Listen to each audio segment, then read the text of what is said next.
বাড়িতে পুজো চলছে রাধাকৃষ্ণের, সেখানে সবাই ব্যস্ত। ঠিক সেই সময় ছুটিকে বিপদে ফেলার জন্য সেখান থেকে চুরি করে নিল ঝুমকি আর সাথে অভির দিদি।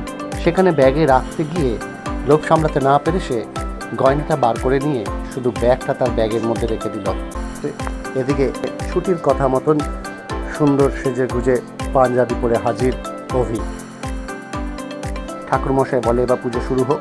যেই গয়নার বাক্স পরাতে যাবে দেখে যে একটা গয়নার বাক্স নেই।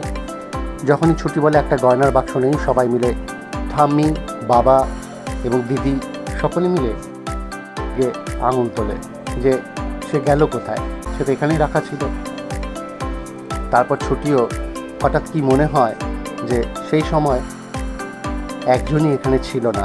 তাড়াতাড়ি করে সে অপবাদ নিয়ে তার ঘরে যায়, সঙ্গে নিয়ে যায় উকিলবাবুকে। তার ব্যাগ সার্চ করে সেখান থেকে গয়নার বাক্সটা পায়, কিন্তু গয়নাটা পায় না। ঝুমকি দাঁড়িয়ে দাঁড়িয়ে সব শুনছে। হঠাৎ করে তারা যেই ঘর থেকে বেরিয়েছে আর ঝুমকিকে দেখতে পেয়ে যায় এবং ঝুমকি দৌড়তে থাকে গয়না নিয়ে। তার পিছনে সকলে মিলে দৌড়তে থাকে।